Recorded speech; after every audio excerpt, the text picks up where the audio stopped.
कल यूपी में दूसरे राउंड की वोटिंग होगी, लेकिन आज यूपी पॉलिटिक्स में हिजाब, गजबा हिंद, तालिबान सबसे हॉट टॉपिक बने रहे। असदुद्दीन ओवैसी ने मुस्लिम महिलाओं से हिजाब पहनकर वोटिंग की अपील की है। योगी आदित्यनाथ बोले देश शरीयत से नहीं संविधान से चलेगा, लेकिन अखिलेश यादव आज भी हिजाब पर खामोश रहे। हिजाब विवाद ने कैसे यूपी चुनाव के समीकरण बदल डाले, इस रिपोर्ट से समझिए।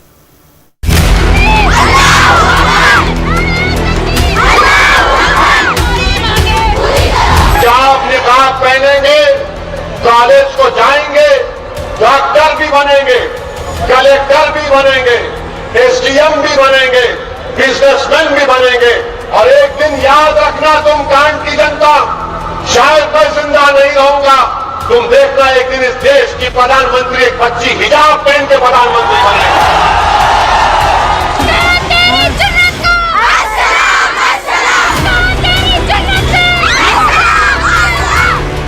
हिजाब, हिजाब, हिजाब। कर्नाटक से यूपी तक, सड़क से सियासत तक एक ही आवाज सुनाई दे रही है और हर कोई इसका इस्तेमाल अपने अपने हिसाब से करने की कोशिश कर रहा है। गाजियाबाद में अचानक कुछ मुस्लिम महिलाएं घरों से निकली, हाथों में बैनर लेकर सड़क पर हिजाब पर शोर मचाना शुरू कर दिया। जब पुलिस आई और पूछा प्रोटेस्ट की परमिशन किससे ली, तो मिनटों में धरना खत्म हो गया।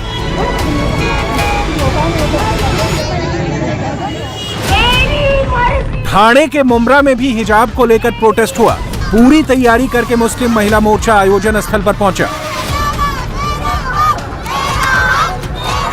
हिजाब को लेकर लगातार प्रदर्शन हो रहा है। कर्नाटक से शुरू हुआ विवाद अब ठाणे के मुमरा में भी पहुंचा है। यहाँ पर तमाम जो महिलाएं हैं, मुस्लिम महिलाएं हैं, वो बुर्के में भी प्रदर्शन कर रही हैं, नकाब में प्रदर्शन कर रही हैं। उनके हाथों में बाकायदा जो बोर्ड्स हैं वो है जिस पर लिखा गया है कि हिजाब जो है सिर्फ एक कपड़ा नहीं है, हमारी पहचान है, हमारी डिग्निटी है।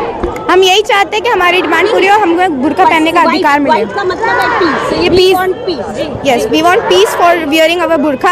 हम नहीं चाहते कि हमारे बुर्का पहनने में किसी को तकलीफ हो। जस्ट वी वांट, हमें अधिकार चाहिए बुर्का पहनने का। मैं एक मौलाना साहब से बात कर रही थी, वो कह रहे थे जो औरतें, मुस्लिम औरतें प्रोटेस्ट कर रही हैं वो भी इस्लाम के खिलाफ है। उसको लेकर क्या कहेंगे? नहीं, बहुत सी मुस्लिम औरतें, मैं तो नहीं सुनी कि मुस्लिम कहते हैं उसके अगेंस्ट है, लेकिन जो है अगेंस्ट, जो नहीं है वो तो यहाँ आए हैं, अपने प्रोटेस्ट कर रहे हैं। अभी मामला जो है कोर्ट में है, तो ऐसा नहीं लग रहा कि डिसीजन का वेट किया जाता जिस तरह का प्रोटेस्ट हो रहा है? डिसीजन का कोर्ट, लेकिन ये तो ऑलरेडी हमें कुरान ने हुक्म दिया हुआ है। कुरान में लिखा है, इस वजह से हम पर्दा कर रहे हैं, न कि कोर्ट के डिसीजन की वजह से। वी रिस्पेक्ट, हम कोर्ट को, डिसीजन को बिल्कुल रिस्पेक्ट करते हैं, लेकिन इसका मतलब ये नहीं होता है कि हम पर्दे की अहमियत को कोर्ट पर छोड़ दें। अगर कल कोर्ट ने डिसीजन दिया तो हम मरते दम तक पर्दा तो छोड़ने वाले नहीं, क्योंकि हमारा अल्लाह का हुक्म कुरान में लिखा हुआ है। हम इस वजह से कर रहे हैं। अगर कोर्ट पाबंदी लगाता है तो आप लोग क्या आगे भी प्रोटेस्ट करते रहेंगे? हाँ, प्रोटेस्ट जरूर करेंगे। ये प्रोटेस्ट होना बहुत जरूरी है। ये प्रोटेस्ट होना बहुत जरूरी है। अगर स्कूल ही हिजाब ना पहनने की अनुमति दे तो क्या बच्चों को स्कूल से निकलवा देंगे आप? हाँ, अगर वैसे तो हमारे अपने स्कूल बनाएंगे ना, जिसमें बच्चों को एजुकेशन पढ़ाएंगे। हम पूरी पढ़ाई हमारे बच्चे करेंगे। मैं खुद डॉक्टर हूँ, पूरी पढ़ाई करेंगे, लेकिन पर्दे के साथ। हिजाब के हक में इस प्रोटेस्ट में छोटी छोटी बच्चियां भी नजर आईं, जो हाथों में हिजाब वाले पोस्टर पकड़े हुए थे। इस उम्र में बच्चियों का हिजाब की मांग करना थोड़ा अटपटा सा लगा, और जब हमारी संवाददाता नम्रता दुबे ने इन बच्चियों से बात की तो बड़ी हैरान करने वाली बात मालूम पड़ी। क्या नाम है आपका? हमदा। आप यहाँ पर क्यों आई हैं? बुर्का पहनना है। बुर्का पहनना है। बुर्का पहनना है आपको? क्यों पहनना है बुर्का, कुछ बताया अम्मी ने? क्या नाम है आपका? सफिया। सपना, आपको पता है आप लोग यहाँ क्यों आए हैं? हाँ। क्यों आए हैं? नकाब के लिए। किसके लिए? नकाब। हिजाब के लिए। तो आप लोग हिजाब के लिए आए यहाँ पे? हाँ जी। आप लोग स्कूल जाती हैं? हाँ। कौन से स्टैंडर्ड में? सेकंड में। फर्स्ट में। आपका नाम क्या है? जोया। अच्छा, आप क्यों आई हैं यहाँ पे? अच्छा।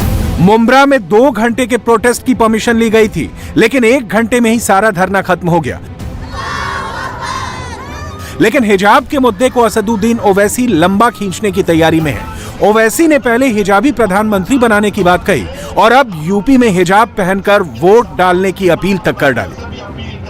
डरने और घबराने की जरूरत नहीं है। और मैं खास तौर से हमारे मुस्लिम अल्पसंख्यक समाज की मां और बहनों से भी अपील करूंगा कि जब आप 20 तारीख को वोट डालने जाएंगे तो हो सके और बुर्का और निकाब पहन कर जाए।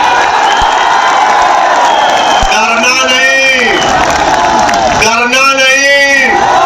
और जब डरेंगे तो क्या नारा लगाएंगे?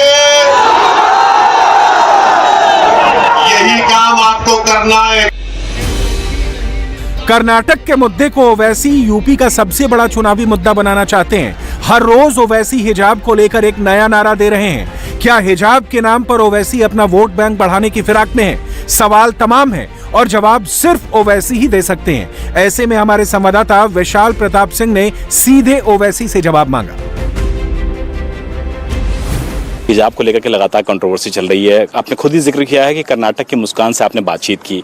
हम लोग ये जानना चाह रहे हैं कि क्या कश्मीर की जो बेटी है अरूजा परवेज, कभी उससे आपकी बातचीत हो पाई? क्योंकि उनके ऊपर भी गोलियां चलाने की और धमकी इस तरीके से दी गई थी कि अगर उन्हें हिजाब नहीं पहना तो उन्हें जान तक से मार दिया जाएगा।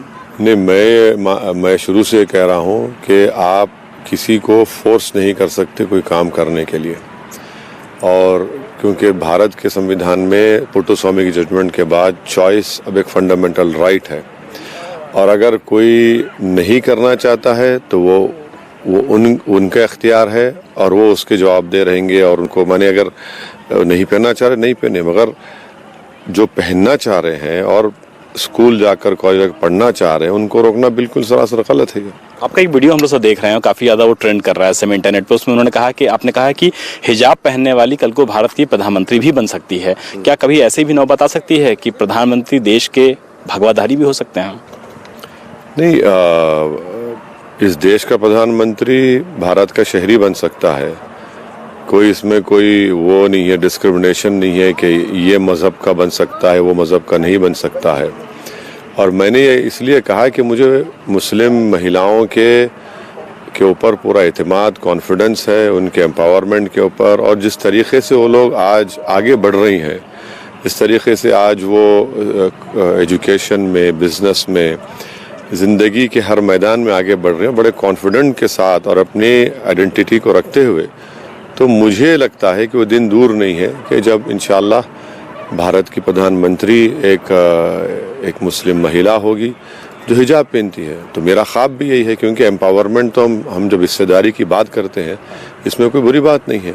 अब रहा साल भगवादारी का आप कह रहे हैं तो भाई ये भी जनता तय करेगी। यूपी में तो है ना, बाबा अपना कपड़ा पहनकर 4.5 साल उन्होंने सरकार चलाई है, जो बहुत गलतियां और की हैं। उत्तर प्रदेश के विकास के लिए कुछ नहीं किया।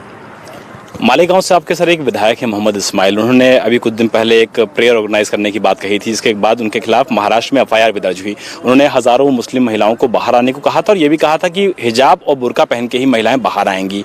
सवाल ये उठता है, विपक्ष जो वहाँ पे है वो ये सवाल पूछ रहा है कि क्या AIMIM के लोग तय करेंगे कि महिलाएं क्या पहन के बाहर आएंगी? देखिए, अगर मुफ्ती इस्माइल साहब वो हमारे विधायक हैं, जिम्मेदार आदमी हैं और उन्होंने कॉल किया है, वो कॉल बिल्कुल सही था। और जो महिला निकल कर आई किसी के डराने से या किसी के जोर ज़बरदस्ती की बिना पर नहीं निकल कर आई। ये जो एक स्टीरियोटाइप इमेज गलत बनाया जा रहा है मुस्लिम महिलाओं के बारे में कि जो हिजाब और निकाब पहनती हैं वो अप्रेस्ड हैं, वो गलत है।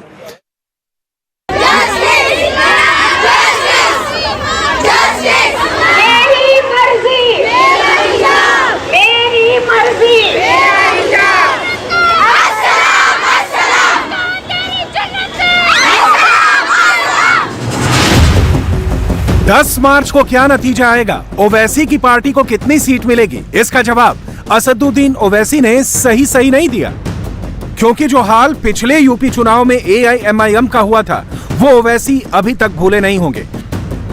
2017 यूपी चुनाव में ओवैसी की पार्टी 38 सीटों पर उतरी थी, नतीजा 38 की 38 सीटों में हार। इस बार ओवैसी ने 100 सीटों पर चुनाव लड़ने की घोषणा की है।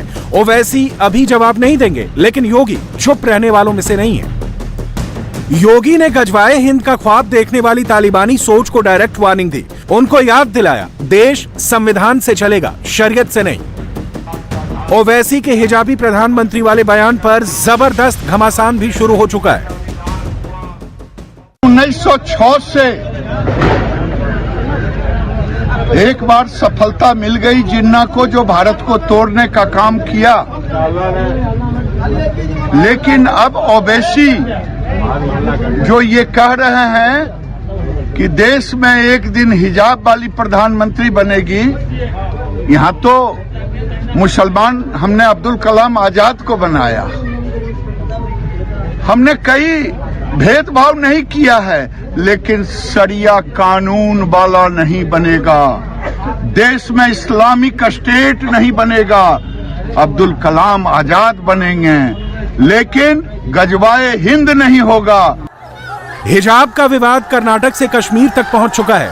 हिजाब पर फारूक अब्दुल्ला भी बोले, महबूबा मुफ्ती भी बोली। मुल्क जो था वो हर एक के लिए बराबर था। आपको हक है कि आप क्या खाना चाहते हैं, आप क्या पहनना चाहते हैं, आप क्या करना चाहते हैं, जहाँ तक कि आप मुल्क की सालमियत को खतरा नहीं करें। मजहब अपना अपना है, और ये जो मजहब पे हमला किया जा रहा है, ये कुछ कट्टरपंथी हैं, इनको कि ये कोशिशें रही हैं कि लड़ाई की जाए, मजहबों में झगड़े किया जाए और वो इलेक्शन जीत सके। अल्लाह करेगा एक दिन ये खत्म हो जाए। आज आप देखिए पूरे कंट्री में हिजाब इसको मसला बनाया, क्यों? क्योंकि वो एक कम्युनिटी का सिंबल है, एक उनकी पहचान है। तो ये सारा शुरू तो जम्मू कश्मीर से हुआ, क्योंकि एक मुस्लिम मेजॉरिटी स्टेट है। अब पूरे मुल्क के अंदर वही तजुर्बे चलेंगे। हिजाब अब नेशनल मुद्दा बन गया है। यूपी चुनाव में ओवैसी इसे ट्रम्प कार्ड बनाने की कोशिश में है, लेकिन इतना कुछ हो जाने के बावजूद अखिलेश इस टॉपिक से दूर भाग रहे हैं। कर्नाटक में कंट्रोवर्सी चले हिजाब को लेकर, आवाज नहीं आ रही उस पे नहीं। अभी केवल हम उत्तर प्रदेश को देख रहे हैं। उत्तर प्रदेश का चुनाव महत्वपूर्ण है। ये चुनाव भाईचारा बनाम भारतीय जनता पार्टी है। हिजाब विवाद पर हाईकोर्ट का कोई भी फैसला है, लेकिन इतना जरूर है, अब हर चुनावी शोर में हिजाब जरूर सुनाई देगा। इंडिया टीवी हर वक्त हर जगह डाउनलोड करने के लिए सर्च करें India TV news Google play store या ऐप स्टोर पर।